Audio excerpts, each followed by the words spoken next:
in the Organization of Eastern Caribbean States, the OECS. And this research project was quite extensive because we did look at the entire OECS region, and we managed to do that in less than a year, actually. And medical tourism, as you know, is such a broad topic and area for investigation. I mean, a lot could be said for medical tourism. So this presentation in no way captures everything that we've done, but I'm going to try to summarize for you in about 15 slides and 12 minutes. Okay, I think this morning we heard the minister saying that Caribbean survival is based on competitiveness and integration into global supply and value chains. And I think he captured it very well when he said this. So this is what this presentation is really about. It's looking at offshore medical schools in the OECS region and how they can position themselves, first of all, within the educational tourism value chain, and secondly, what needs to be done for them to upgrade and move into a medical tourism value chain. So we looked at two value chains, actually. The educational tourism value chain first, and secondly, the medical tourism value chain. Educational tourism, what is it? It is travel undertaken by an individual to a unique location for the purpose of formal or informal learning in various forms, such as work experience, training in new language, culinary training, medical tourism, cultural tours, and professional development. We also, educational tourism and the institutions that we're looking at, they are also referred to as offshore medical schools or offshore education. And these are international schools or perhaps private agencies who come to the Caribbean to set up medical schools. They predominantly attract international students from the US and Canada. However, not exclusive to those students. So you also have persons from India, coming as far as India to St. Lucia, for example, for medical school. These students also make a substantial contribution to the tourist sector. The global value chain. And I just want to thank Indira and the Center for Caribbean Competitiveness for introducing us, the researchers, to this framework, this concept of global value chains. So we use that as our point of reference, the context within which we're looking at these offshore medical schools. And the global value chain focuses on globally expanding supply chains and how value is created and captured therein. Our study will look at the offshore medical schools within the educational tourism sector. We look at how they enter, what do they do to enter the market. We look at their operations once they've arrived in the Caribbean. And we also try to capture the best practices to see what needs to be done to improve the quality of these medical schools. And within the global value chain, we're also assessing the position of these schools within the medical tourism value chain. Just a little background.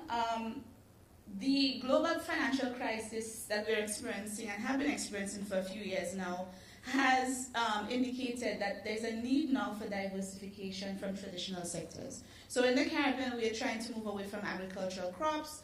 We're trying to move, well, not trying to, but there's a need to move away from those traditional sectors and diversify if we are going to be competitive and survive in today's global markets. The medical education services in the OECS therefore offer an alternative for diversification. So while we see international tourism is decreasing or declining somewhat, we are now thinking of other ways that we could diversify the tourist product, for example. So you've heard about ecotourism, medical tourism, health and wellness. All of these are aspects of the tourist sector that we're trying to diversify and get a market share of.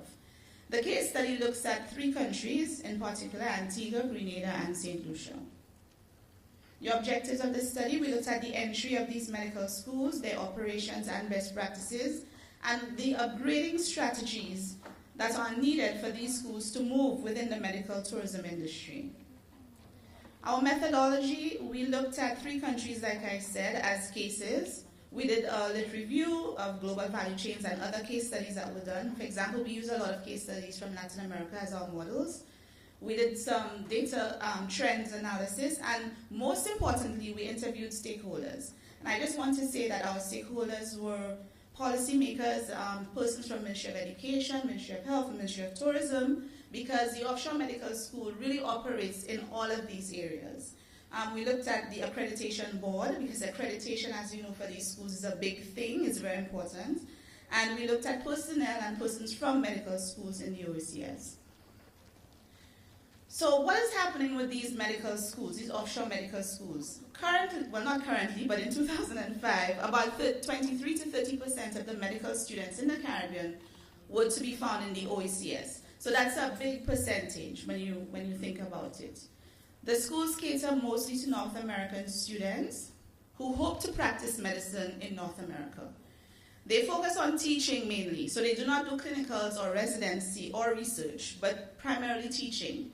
And finally, these schools are cheaper and less competitive for North American medical schools. So it's easier for those students to get into a medical school in the Caribbean. This is the spending, student spending, international student spending when they come to our offshore medical schools. I don't have, my thing here is not showing the, let me see, right. About 35% is spent on tuition, 12% rent, 12% on books and supplies, 9% on food, medical and entertainment, 6% on clothing, utilities and transport about 5%. So this shows how, and this is just for St. Lucia, how our international medical students are spending their money in the Caribbean. Sorry.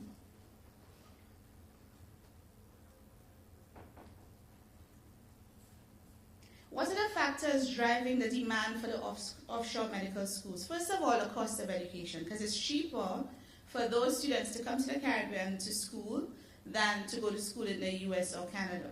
Secondly, the brand, the name of the brand. So for example, in Grenada, we have St. George's University, which was started in 1977.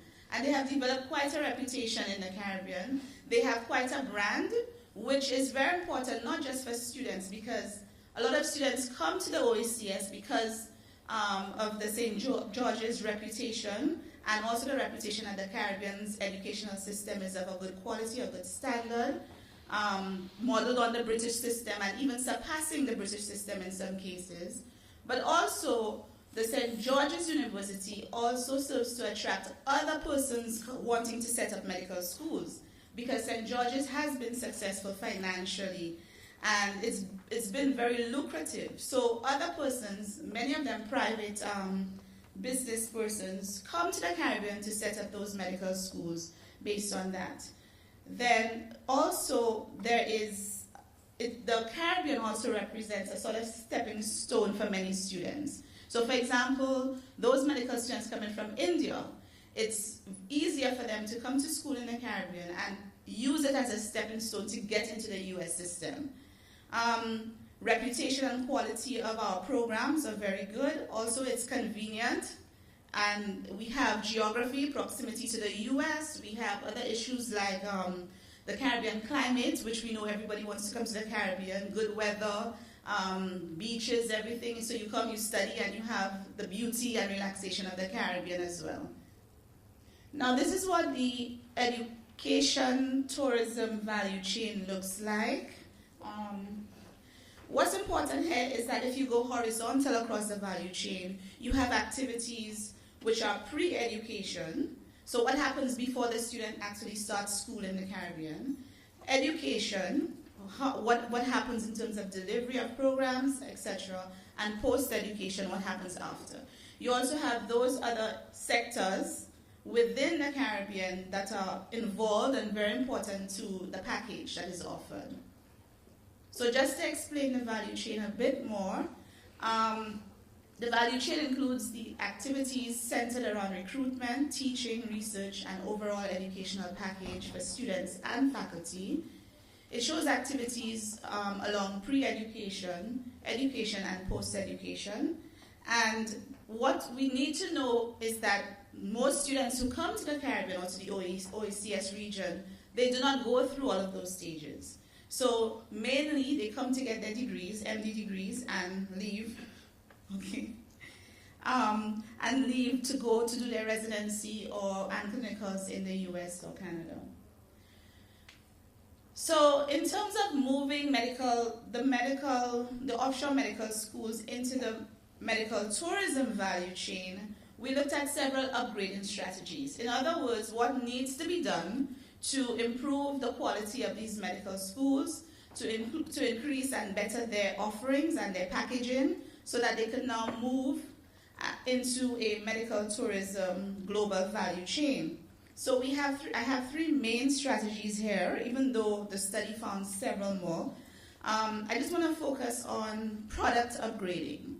And for product upgrading, we have several things. So for example, improving your infrastructure, facilities and technology to make it as a comparable standard to those universities in the US and Canada.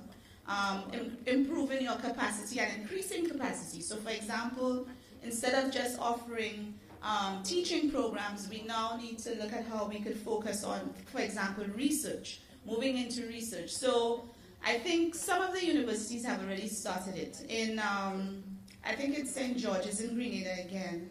They've started offering sports medicine, for example, to athletes, like the West Indies cricket team. I'm not sure how far they've gotten with this, but it's a start. And then you also have, we look at other options for other medical schools. So for example, in St. Lucia, you have 5 medical schools operating at the moment. And in terms of upgrading the product, they could perhaps move into researching things like the value of the sulfur. St. Lucia is a sulfur, so we have sulfuric, what's the word? We have our sulfur springs, which is known for being offering medicinal and therapeutic value.